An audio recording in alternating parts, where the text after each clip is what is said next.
So, if that's of interest to you, please invite the like button to participate in your nice casual the like button to participate in your very fun, very casual neighborhood squirt gun fight, but then squirt the like button but then squirt them with sulfuric acid. But then squirt the like button with sulfuric acid, not water.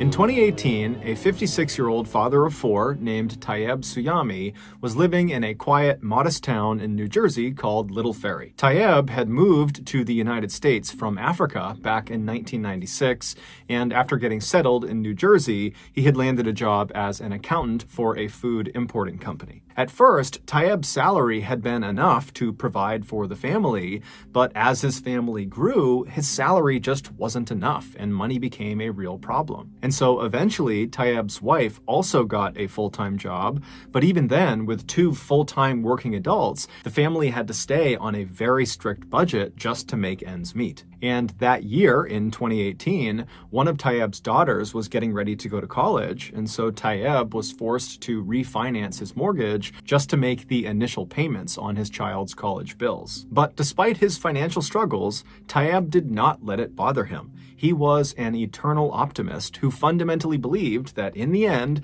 everything would just work itself out. On May 1st of that year, Tayyeb was on his way home from work when his wife called him and asked if he would swing by the grocery store and pick up some orange juice. So Tayyeb stopped at the ShopRite grocery store in Hackensack, New Jersey, which was only a couple miles north of Little Ferry where they lived. And he went inside, he went to the juice aisle, and he scanned the different brands of orange juice. And at some point, he grabbed the most appealing orange juice that was still within their budget. It was $5. He takes the juice, he goes to the front of the store, he pays for it, he goes outside, he hops in his car, and he heads home. When he pulls into his driveway, he gets out, he goes into the house, he goes right into the kitchen where his wife was, and he proudly set the orange juice down on the kitchen table, expecting a thank you from his wife. But his wife turned around and she looked at the orange juice and she saw the brand he had purchased, and she immediately said, "How much did you pay for that?" And Tayyeb said, $5. And she said, "Well, you got to take it back because I know that brand is on sale for $2.50 at the grocery store right down the road. So go return this one." And so Tayyeb was totally annoyed because he just got home from work. He thought he had done a good deed and now he's in trouble. And so he decided, you know what? I'm not going to fight her on this. He just walked over, grabbed the $5 orange juice, and he went back outside, hopped in his car, and took off. A few minutes later, he arrived at the Hackensack, New Jersey ShopRite. He went inside and he went straight to the customer service desk where there was a teenager behind the counter. And Tayyeb walked over to them and he handed them the juice along with his receipt and he asked for a refund. And so while Tayyeb is standing there letting this cashier complete the transaction, he looked behind the cashier at the wall and there was this sign that totally piqued his interest. And so he's staring at the sign, and then finally the teenage cashier, he finishes the transaction and he reaches out across the counter with Tayyeb's $5. And Tayyeb, he reaches out and he takes the $5, but then he pauses for a second. And he's kind of looking up at the sign and he's thinking about what he should do. And he knows that if he does this, if he does what the sign is telling him to do, he's going to get in trouble with his wife because this is the exact opposite of what he was sent out to do. But Tayyeb just couldn't help it, and he takes the $5 and he proceeds to hand it right back to the cashier, and he tells the cashier what he wants him to do with it. And so a couple minutes later, Tayyeb leaves the ShopRite with no juice, with no $5, but two small slips of paper in his back pocket. And so Tayyeb hops in his car and he drives to the grocery store that's right down the road from their house. He goes inside and he gets the on sale $2.50 bottle of orange juice. And then he goes back into his car, he drives home, he goes in the kitchen and he sets the juice on the counter and tells his wife, "Yep, I got the right one, $2.50. And he's just hoping the whole time that she has not checked the bank account and has not discovered what he had really been doing while he was out, because he had actually spent more money on the second trip than the first time. But apparently his wife had not checked the account yet, and she just thanked him for being willing to go out and get the better deal. And so Tayyab very happily left the kitchen, and he spent the rest of the night watching TV and hanging out with his family. And then early the next morning, Tayyab got up and he decided, you know what, I need to do something to curry some favor with my wife because she's gonna learn what I did with the refund money pretty soon. And so he decided he would just go out and do a bunch of yard work that day, right in front of his wife, to make sure she really saw that he was doing some good stuff. And so he goes outside, he opens up the garage, and he's about to pull the lawnmower out when he notices his car is really dirty. And so he decides, you know what, I'm gonna go wash my car first and then come back and cut the grass and do some other things. And so he goes inside and he tells his wife what his plan is. And she says, okay, I'll see you in a little bit when you come back from the car wash. And then Tayyab went back outside, he hopped in his car, and he left. As he was driving to the car wash, he made a pit stop at a small store that was set back off the road. And so he goes inside and he goes right to the back of this little store where there's this strange machine that looks like an ATM, and it has a screen on it with text scrolling across it. And at the bottom, there was an opening where a barcode scanner was kind of projecting down. And so Tayyab walks up to this machine and he reaches into his back pocket and he pulls out those 2 slips of paper he had got from the grocery store cashier the night before, and he puts the first one under the scanner, and then he reads the text that appears on the screen of this machine. And after reading it, he kind of shrugs his shoulders and puts that piece of paper back in his pocket.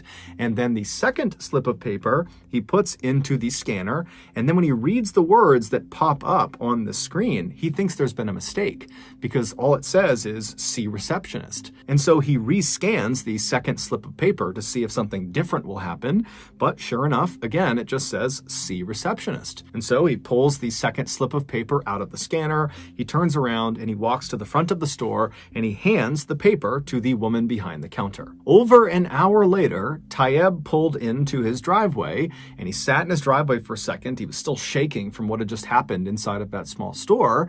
And so he gets out of his car, which was still totally dirty, and he made his way into the house and he went straight to the kitchen where his wife was. And so as soon as he gets in the kitchen, his wife turns around and looks at him and says, "Where were you? The car wash is like 5 minutes away. Why were you gone for like 2 hours?" But Tayyab, he's got no expression on his face, and he looks at his wife and just says, "Give me $100. And his wife scrunches her face up at him and says, "No, where's your money?" And Tayyab smiles, he turns around, he reaches into his back pocket, and he pulls out that second slip of paper, and he hands it to his wife, and he says, "Here's my money." After getting that $5 refund at the ShopRite in Hackensack, New Jersey, Tayyab noticed a sign on the back wall that was advertising for a Moneyball jackpot lottery. And he had decided to use the $5 refund to buy 2 lottery tickets. And so he buys these 2 lottery tickets, and the next day, that store set back off the road he went to was a convenience store, a 7-Eleven, and the machine he was using was a machine that scanned your lottery tickets to see if they were winners. And so the first ticket he scanned, it was a dud, it didn't win anything. But the second ticket, when he scanned it, it couldn't process the amount of money he had just won. And so that's why it told him to see the receptionist. And so he brought the second ticket up to the counter, he handed it to the woman, and after she scanned it and saw the amount of money he had won, all she could do was say, "Oh my God, oh my God, oh my God." And when he asked her, "What are you looking at? What happened?" She just goes, "Big." And so when he got home, Tayyab handed that slip to his wife, and on it was the amount of money that he had won. He was the jackpot winner.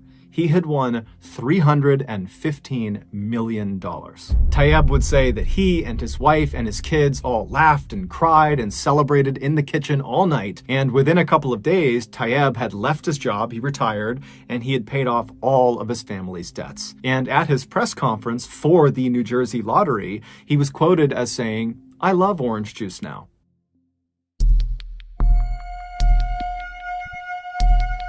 In 2012, someone went on Reddit and asked people to share their personal glitch in the Matrix stories. A glitch in the Matrix story is any story where something totally unusual happens that doesn't have a logical explanation. So these are true stories, or at least purported to be true. They're first-hand accounts, and they're very popular on Reddit. And so this particular query on Reddit got very popular. It went totally viral. And so there were thousands and thousands of stories commented down below. So lots of people gave their glitch in the Matrix story.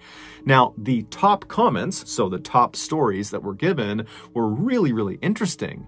But by far, the best response, the best glitch in the Matrix story, got no attention at all. It was buried at the bottom of 14,000 plus comments. This story, which was written by a person who just went by Sarah X11, should have gone completely viral. It should have been the top comment by far. But for whatever reason, it wasn't. And so now, 10 years later, no one really knows about it. While we don't know for sure if Sarah X11's story is true, as it is just an unverified first-hand account, what we do know is that this was the first story that Sarah X11 had ever posted to Reddit about glitches in the Matrix. The majority of her Reddit activity consisted of liking cute pictures of cats and dogs. So this person, this user, was not on Reddit for clout. Also, when Sarah X11 posted her story in this Reddit thread, there were already thousands and thousands of comments posted. So if they were trying to get recognized through this story, they chose the worst post to do it on. If you want to get recognized in a comment section and be a top comment, typically you have to be one of the very first comments after this thing gets posted. And so she's posting after thousands and thousands of people have done this. So in my mind, it seems like this post by Sarah X11, this story, has got to be true. And even if it isn't true, it's one of the coolest stories I've come across on the internet that is guaranteed to give you goosebumps. Okay, here we go. In 2006, a 20-year-old woman named Sarah started having some very strange dreams about a woman named Aurora. She had a very striking face with sharp features and long black hair. Now, her dreams varied. Sometimes Sarah was in a crowd of people, or she was at her office, or she was just alone in a room. But in all of her dreams, Aurora would always show up. Either she would interact with Aurora and they would speak, but Sarah could never remember what they actually spoke about, or Aurora would just be in the crowd or in the background just watching Sarah.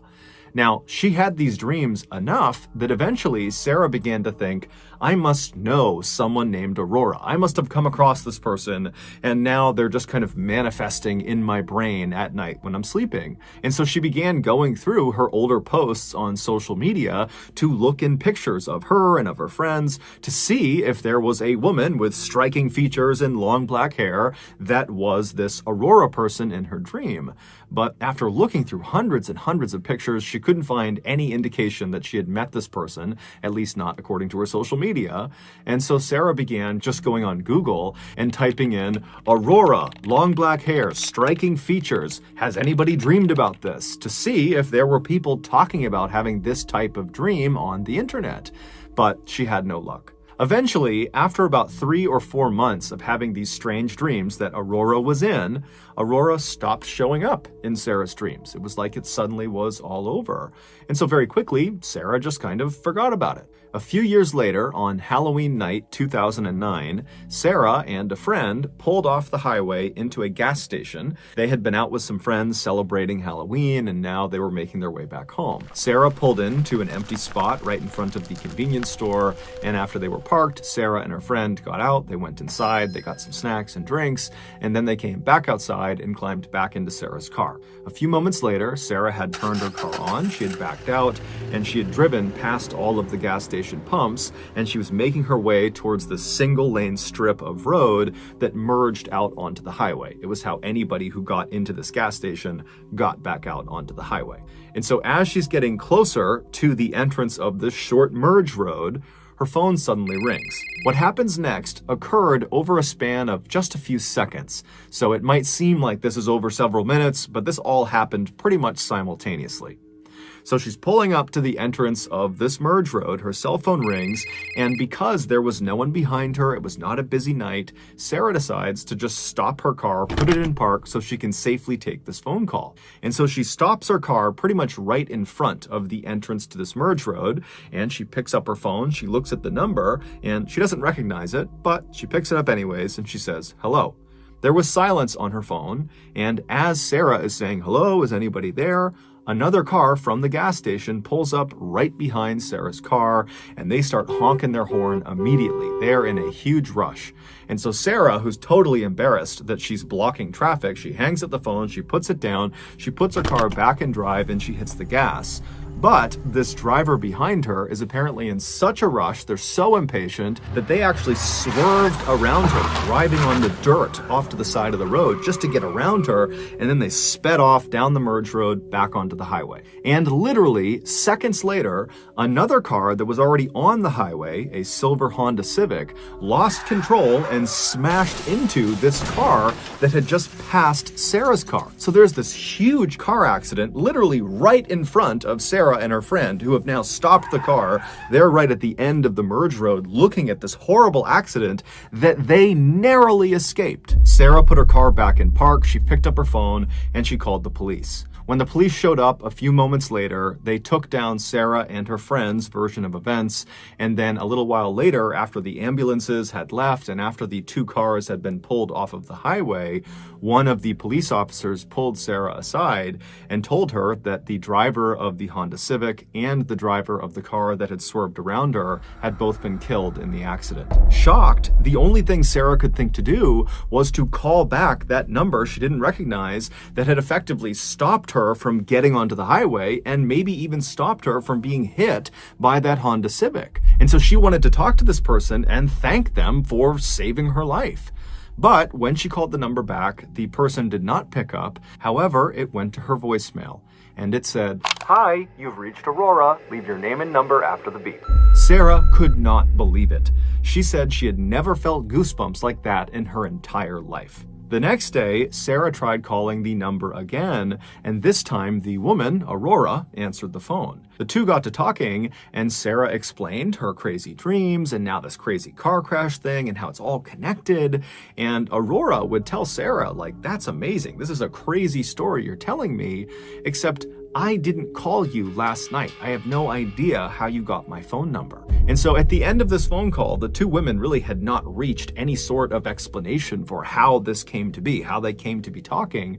But they ultimately just said, "Okay, hey, thanks and best of luck to you." And then they hung up. After the call was over, Sarah found herself just kind of sitting there, not really sure how to react to what had just happened. It was such a totally bizarre thing that she had just been through over the past 24 hours. And then if you include the dream, this has been a multi-year long thing. And so on a whim, Sarah just opens up her Facebook account and she plugs in Aurora's full name because Aurora had given her her full name on this phone call they had just had.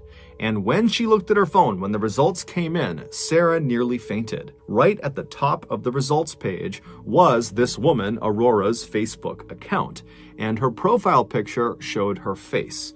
And when Sarah looked at her face, it was the exact same face she had seen so many times in her dreams. It was the same Aurora with the striking features and long black hair. The woman in her dreams was the woman who called her and saved her life.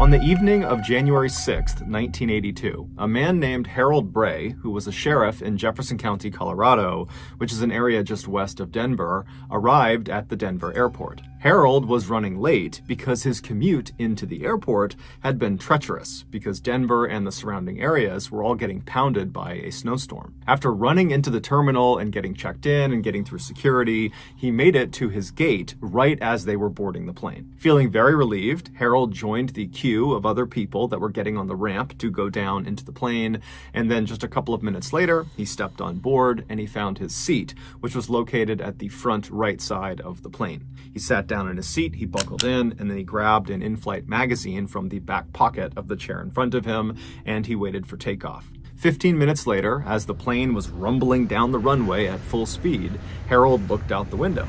And so as the plane began to lift off the ground, he watched as the city lights of Denver slowly faded away as they got higher and higher up. But just before their plane entered into the thick cloud that was hovering over that stretch of Colorado, Harold noticed something very odd out of his window. Located just west of Jefferson County, which is where Harold worked, was a 22-mile stretch of road that cut through the Rocky Mountains. It was called the Guanella Pass, and it took motorists up and over this 11,000-foot mountain pass.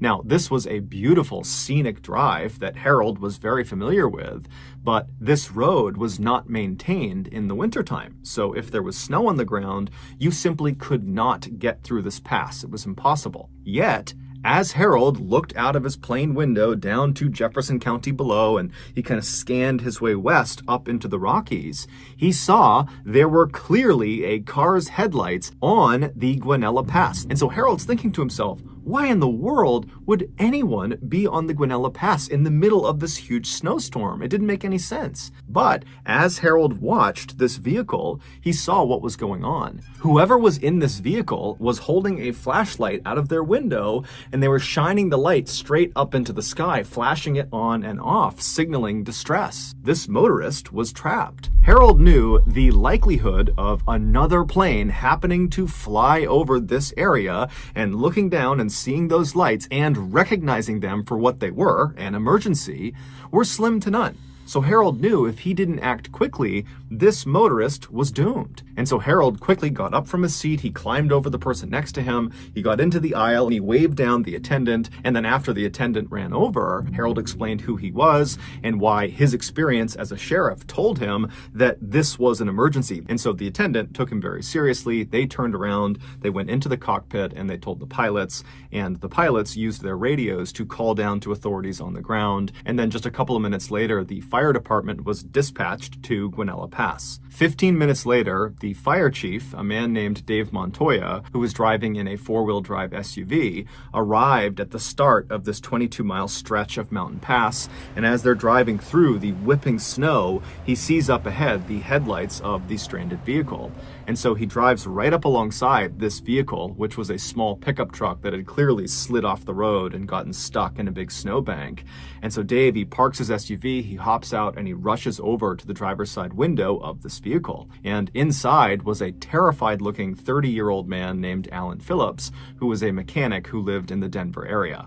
Now, at the time, it was the middle of the night, it's negative 22 degrees Fahrenheit outside, the winds are whipping, the snow is coming down, and Alan only had on a light jacket and some jeans and a small blanket wrapped around him. So, had Harold not spotted his flashlight SOS signal from the plane, it's almost guaranteed that Alan would have died that night from hypothermia. And so when Alan turned and saw Dave standing there, his rescuer, Alan began crying tears of joy and thanking God that he was going to survive. When Dave asked Alan what happened, Alan, who was slightly intoxicated, told Dave that he had gone out drinking at a bar, and then when it was time to come home, he had stupidly decided to drive through the Guanella Pass back to his home, forgetting that this particular stretch of road was not maintained during the winter. When Dave asked Alan how he got this really deep bruise on his cheek, he assumed he got it from crashing off the side of the road, Alan smiled a kind of embarrassed smile and said, "No, actually, after I got stuck, I needed to urinate, and so I got out of the vehicle and I walked a few paces away from my truck and I went to the bathroom, and then when I turned to walk back, the snow was so blinding I couldn't actually see my truck, and I ran to go find it again because I didn't want to be trapped out in the snow, and I ran into the truck face first, and so my cheek hit the door of the truck." And so Dave, he just smiled and said, "Alan, you are one lucky man." Over the next few days, local newspapers in Colorado and some national newspapers ran headlines about the miracle at Guanella Pass. However, as it would turn out, that headline would not age well. 38 years later, in 2020, it was discovered that Alan had lied to Dave about why he was in Guanella Pass. The truth was, earlier in the evening that Alan would eventually get stuck, he had murdered two hitchhikers near Breckenridge, Colorado, roughly 50 miles from the Guanella Pass. Both of these murders had gone cold, But in late 2020, DNA evidence connected Allen to both cases. Several hours before Allen got rescued, he picked up 22-year-old Annette Schnee, who was hitchhiking, and after she got into his truck, it's believed he held her at gunpoint and then put zip-tie handcuffs on her wrists, and then we don't really know what happened next, but at some point that night, Annette was taken out of the vehicle and led into the woods, and she was shot in the back, and she was left face down in a stream. A couple of hours after he killed Annette, Allen picked up another hitchhiker, 29-year-old Barbara Oberholzer, and when she got into his truck, it's believed he did the same thing. He held her at gunpoint and put her in zip-tie handcuffs. However, Barbara was able to break out of her restraints. It's believed she struck Allen in the cheek, which is why he got that deep bruise on his cheek, and then she leapt out of his car and started running. But Allen got out, chased her down, and shot her in the chest, killing her, and then he dumped her body off the side of this cliff down into the snowbank below. So the only reason Allen got stuck in Guanella Pass is because he was attempting to flee the area where he committed these murders, and he likely just didn't understand how dangerous this pass was, and so shortly after turning onto it, his truck slid off the road and he got stuck. In February of 2021, Allen, who was 70 years old at the time and still living in the Denver area, was finally arrested for these two murders, and he is currently awaiting trial. Assuming he did it, that Allen killed these two women, we don't know what his motivations were. It's not clear, he hasn't said, and we also don't know if there are potentially other victims. So that's going to do it. If you got something out of today's episode and you haven't done this already, please invite the like button to participate in your very fun, casual neighborhood squirt gun fight, but then squirt the like button with sulfuric acid, not water.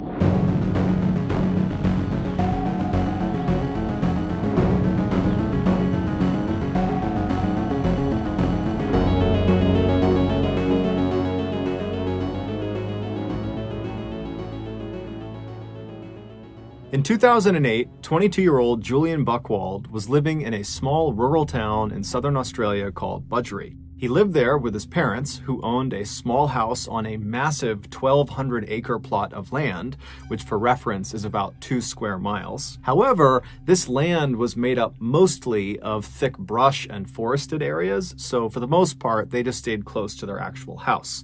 However, there was a waterfall deep into the woods on their property that periodically they would go to visit. Less than a 20-minute drive north of Budgeree was another small rural town called Churchill, and in that town was Julian's girlfriend, 17-year-old Carolyn Watson, who also lived with her parents. The young couple had met 2 years earlier at the church they both went to. They were both very devout Christians, and their plan was to get married the next year when Carolyn turned 18 and was done with her studies. On Tuesday, March 4th of that year, Julian and Carolyn decided to go out and have a picnic lunch at the waterfall on Julian's family's property. So early that afternoon, Julian left his house, he hopped in the family car, he drove north to Churchill, he picked up Carolyn, and then he drove her back to his family's property, where he turned onto a dirt road that would take them into the forest to the waterfall. At some point along this short, bumpy road through the forest, Julian was looking out ahead of the car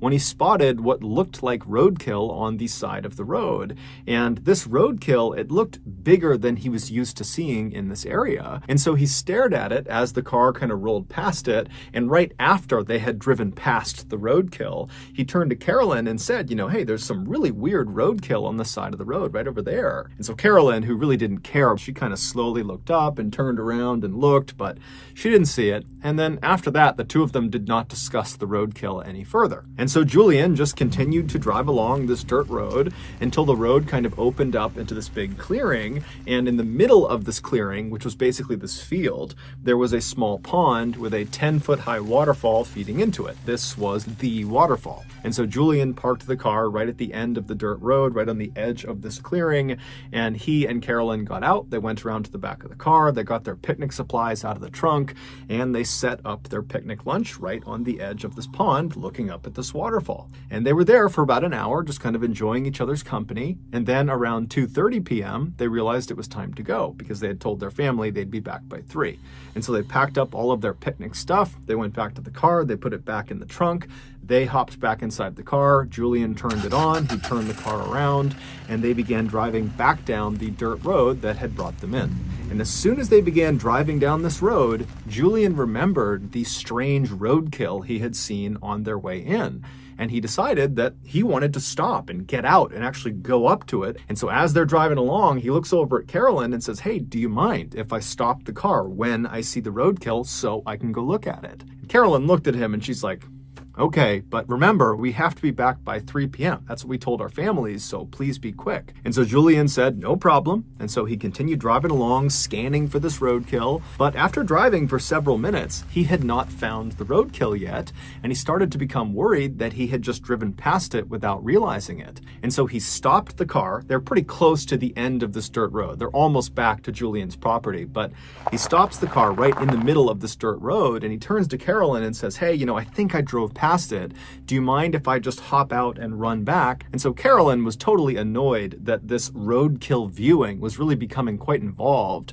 But she says, "Okay, go. But again, you got to be quick because, it's almost 3 p.m. And so Julian kind of grinned at her. He put the car in park and he hopped out, he turned, and he began jogging back down the road in the direction of the waterfall. And after jogging for maybe 30 seconds or so, the road had turned to the right. And so from where he was on the road, if he turned around, he would not have been able to see his car or Carolyn. He was kind of deep in the thick of this forest. But he knew, this road is not very long, and so I'm sure the roadkill has got to be up here somewhere. And so he decided he would just continue running back along this road for maybe 1 or 2 more minutes, and if he didn't find the roadkill by then, he'd just have to give up, turn around, and head back to the car. And so he began jogging, continuing towards the waterfall on this dirt road, and sure enough, after about a minute, he spots off to the side the roadkill. And so he runs up to it, and right away he sees it's this huge animal that's right on the side of the road. There was a branch from a tree that had kind of obscured the carcass a little bit, and he figured that's why on the return trip he hadn't seen it, because this branch was kind of blocking it from view. And so standing over it, still not even sure what it is, he reached down and he moved the branch, the tree branch, out of the way to get a better look at this big dead animal. And right as he did that, everything went black. A few minutes later, Carolyn, who was still sitting in the car waiting for her boyfriend to come back, looked at her watch and realized it was getting really close to 3 p.m. and still Julian was not back yet.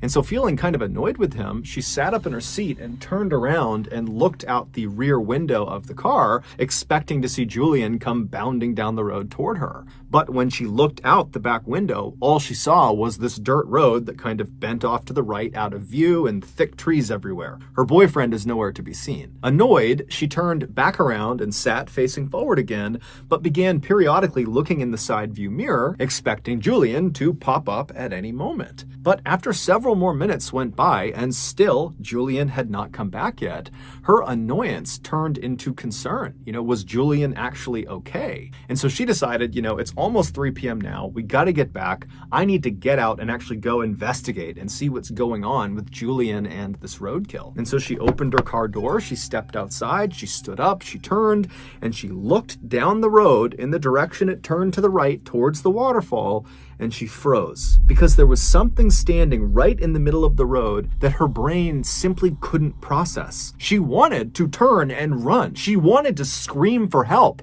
but she couldn't. She was just frozen with fear, staring at this thing in the middle of the road. And then seconds later, this thing that she saw in the road began moving toward her. Around 3:30 p.m. that day, Julian's mother, who was at the house, realized her son had still not come back from his picnic. And this was very unlike him. He was extremely punctual. And so she stepped out onto the front porch to wait for him. But after waiting on the front porch for 30 minutes and him not showing up again, she got really concerned. And so she left the porch and went down onto their driveway, and their driveway extended right up to the main road that ran along the front of the house. And when she reached the top of her driveway, she just turned and watched down the main road, waiting for her son to come back. because in order to get to the waterfall, you had to get on this main road and then turn onto that dirt road that was a little ways down this main road. And so she's just standing there looking down the road, waiting for her son, but he's still not coming out of that dirt road. And as she's looking in this direction, she happens to glance along the chain link fence that ran along the front of her property. And she noticed there was a plastic bottle that had been jammed through one of the chain links. And so she decided she would just go over and see what it was, because it didn't make any sense that there would be a bottle in her fence. And so she walks over, she pulls the bottle out of the fence, and she realizes there is a tightly rolled piece of paper that's inside of the bottle. And so she unscrews the cap, she turns the bottle over, and she pours this little piece of paper out. She unfurls the piece of paper and sees there's writing on it. And as she's reading it, her heart starts to race and she covers her mouth. This note was clearly intended for her to read, or someone in the family to read that day, because it was about what happened to Julian and Carolyn that day. The note, which was covered in all these strange satanic symbols and was barely understandable because the grammar and spelling was so terrible, it generally communicated that Julian and Carolyn, who they called the boy and the girl, had been kidnapped. And so long as the family did not contact police, they, the boy and the girl, Julian and Carolyn, would be returned. It didn't really specify what they were going to do to them, and there was no ransom. It basically just said, you better not tell police or else. Well, Julian's mother was terrified. She had no idea what to do, and despite this threat of some sort of harm to her, to her children, to her family, if she went to police, she still called the police. And so the police, they came out to her property, they inspected the note, and right away, they noticed at the bottom of the note, it was signed with the initials ONA. And so those initials, combined with these strange satanic symbols all over it, led police to discover who ONA was. ONA was a cult. It was the Order of Nine Angles, and they are a self-professed satanic cult that operates primarily in Europe, but also has chapters in the United States, in Canada, in Russia, and also in Australia. This cult believes that Christians are the enemy of the world, and they need to be destroyed in order to institute a militaristic new world order they called the Imperium. And if that wasn't frightening enough, this cult openly advocates for, and apparently practices, human sacrifice. They have come out and said the people they kill in these sacrifices are people they consider lesser thans, basically the bad people of society. And if you are an ONA cult member, then who better to sacrifice than Julian and Carolyn, two devout Christians, and so two clear enemies of the ONA. Now, at first, when the police saw this note and kind of put this together,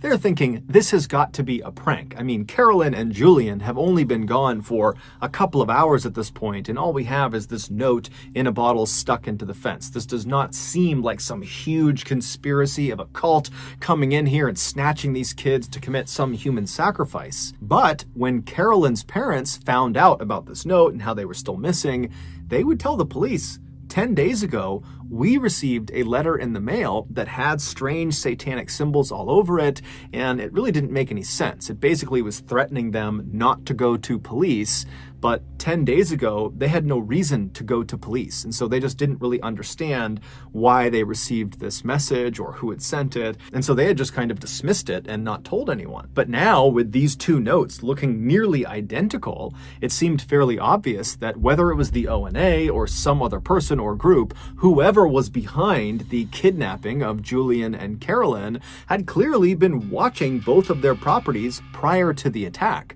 which meant this was likely a more sophisticated kidnapping than it seemed. So that evening, the police launched this huge air and land search all over Julian's family's property, but despite looking everywhere, they found no sign of the young couple. There was just nothing. And over the next few days, when still there was just no sign of Julian or Carolyn, and there was no more word coming in from ONA, there were no more bottles stuck in fences or stuck in mailboxes, the police began to prepare for the worst.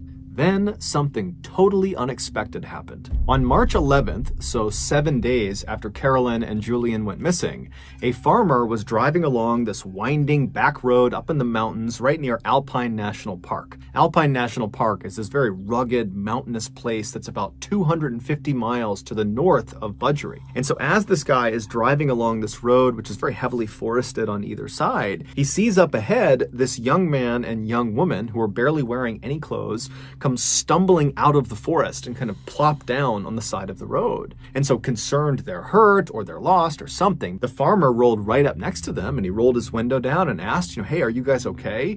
And they got up and they kind of stumbled their way over to the car and they introduced themselves as Carolyn and Julian and they pleaded for his help. And so the farmer helped them into his car and he drove them to the hospital. It wasn't long before the police in Budgery learned that Carolyn and Julian had been found and they were alive.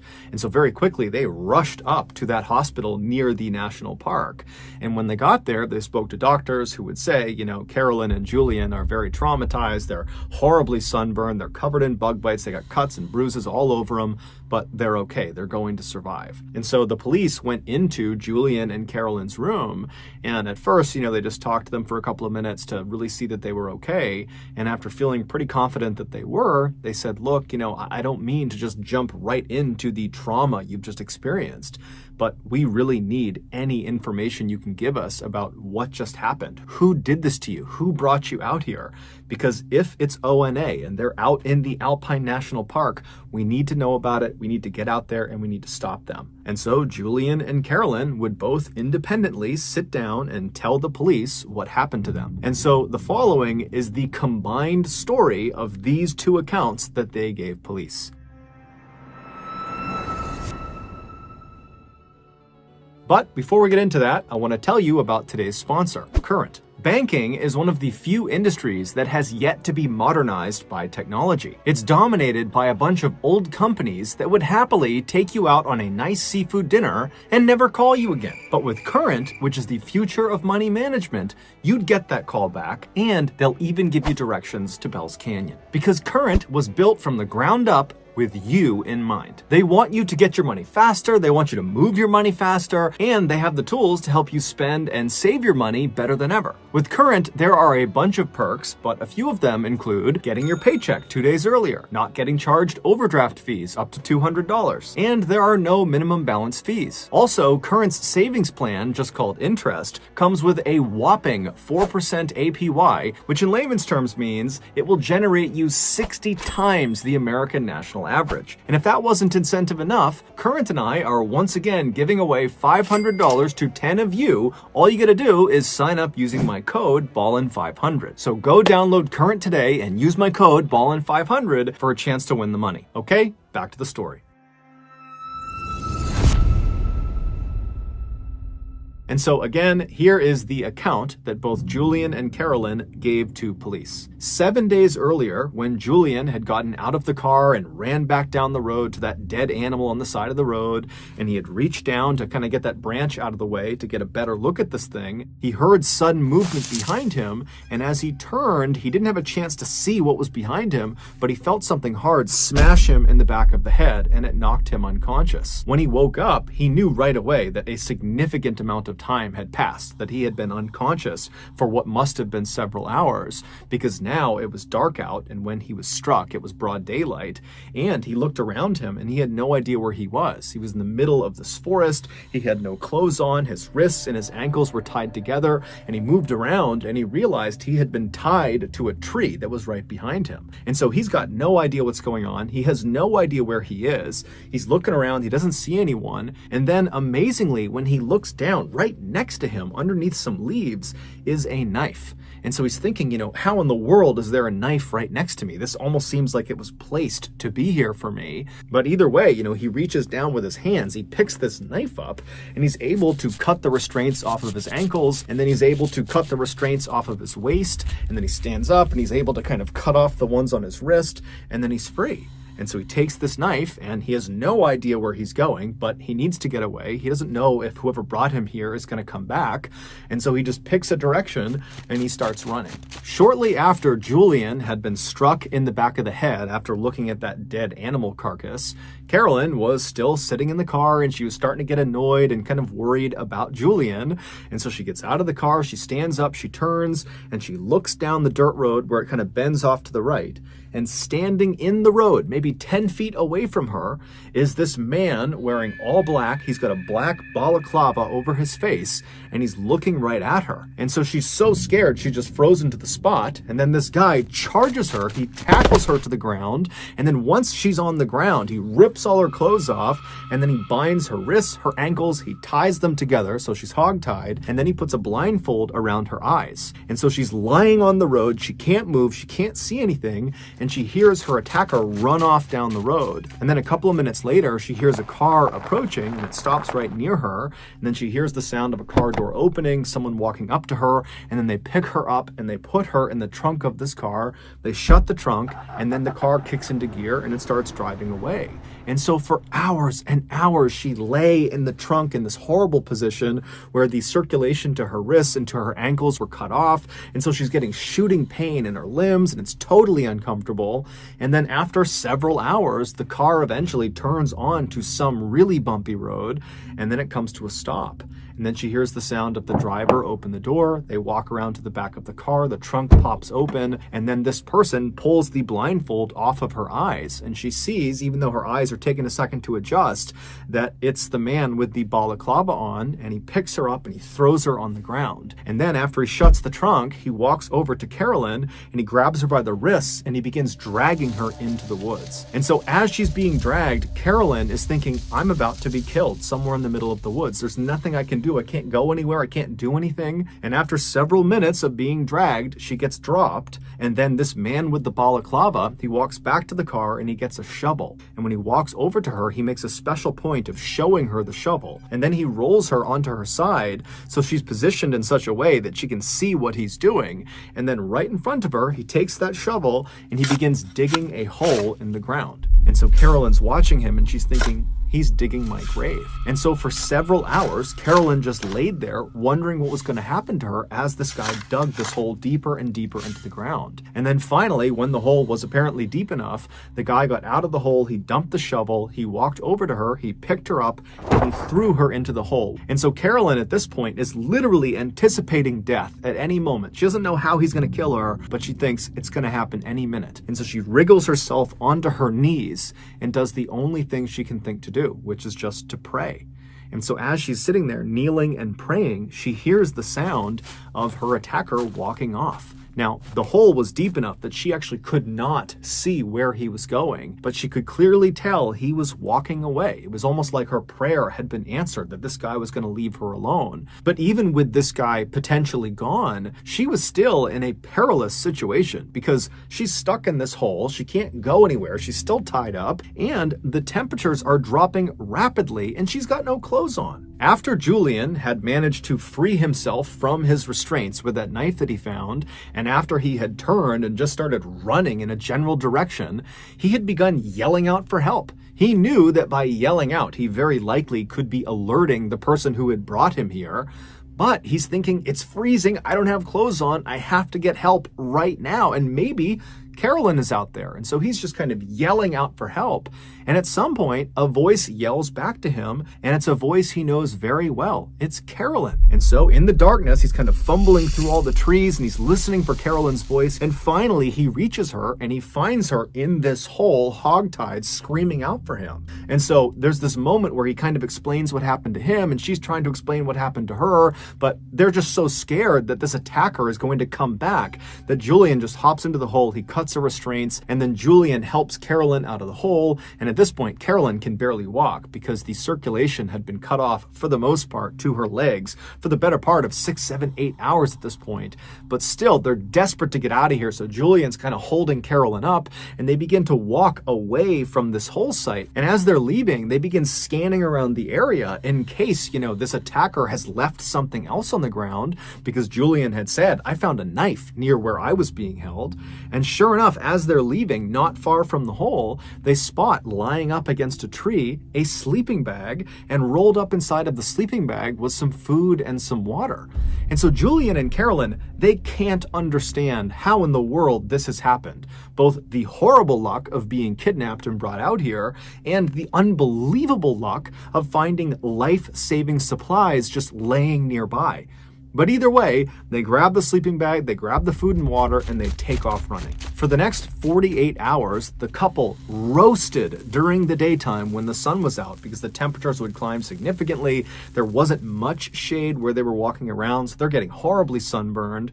And then at night, the temperatures would plummet and they'd be freezing cold, and they'd get inside of their one sleeping bag and they'd shiver together and do their best to ration some food and water. And they're telling themselves, to stay positive, that eventually if they just keep on moving every day, they're going to find a person, they're going to find a road, they're going to find something that will save them. But to their horror, at the end of those first 48 hours, as they're stumbling through this mountainous, treacherous terrain, they found themselves stumbling back into the same area they had tried to run away from. There was the hole in the ground where Carolyn had been thrown inside of. They had accidentally, over the past 2 days, walked in a big circle.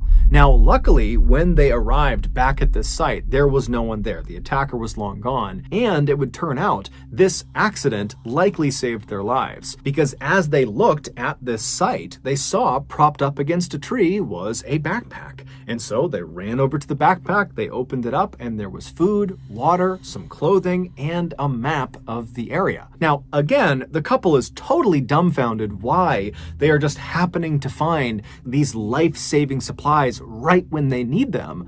But at the same time, they're thinking, okay, well, if these supplies are sitting here, then certainly the person who has left them here, their attacker, they're going to be back soon. And so they just grabbed the backpack with everything inside of it and they took off running. And for the next 5 days, they used that map as best as they could, and they eventually stumbled their way through the terrain, roasting during the daytime and freezing at night.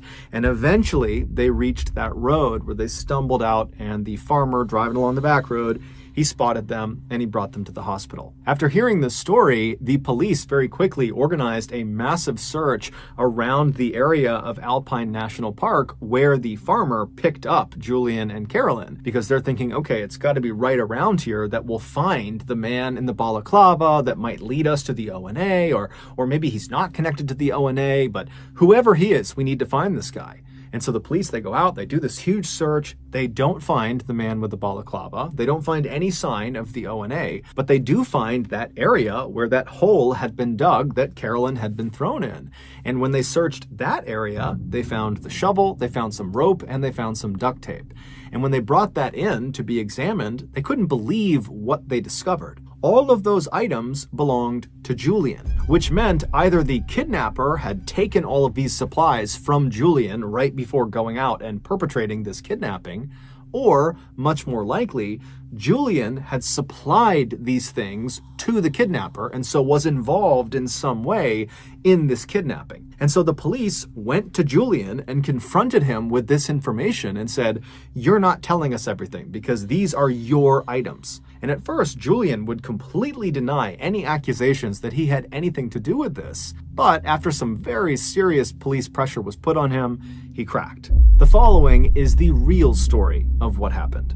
Back on March 4th, so the day that Julian and Carolyn went missing, Julian, after picking Carolyn up, they made it onto that dirt road that led into the forest towards the waterfall, and as they're driving along, Julian claimed to have seen some roadkill, some very strange roadkill on the side of the road.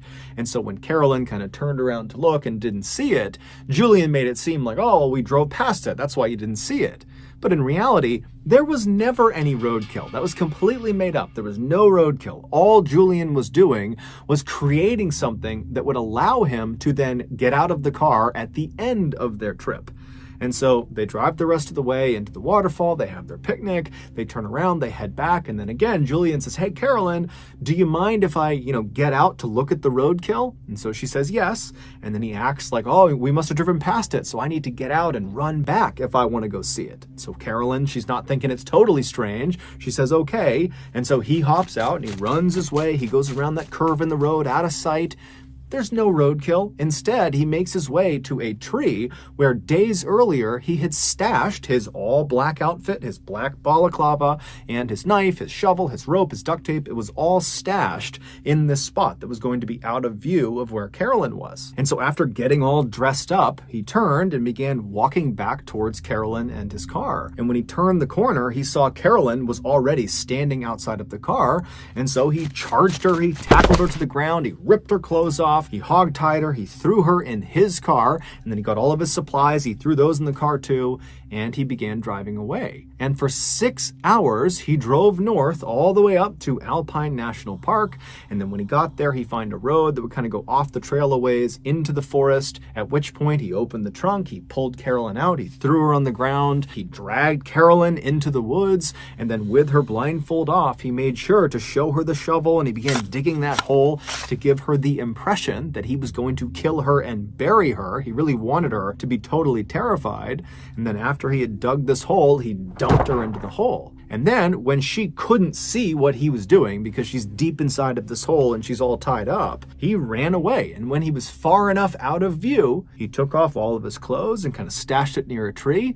And then completely naked, besides his knife, which would be his alibi for how he had gotten free, he began moving back towards the site where he knew Carolyn was in this hole. And then after waiting a little bit, he began yelling out for help. And then she heard him. And so she yells back to him, "Yo, Julian, I'm over here." And so Julian goes to the sound of her voice. And then when he sees her, he pitches her this ridiculous story about how he was tied up over there, but he found this knife and he was able to cut himself free. And look, I'll cut you free. Oh, the attacker's going to come back soon. And so he helps her out of the hole. And oh, look, they left a sleeping bag and some food and water. Let's go. And so he grabs the supplies and they head off into the bush. Now, the whole time over the course of these 7 days, Julian knew exactly where he was.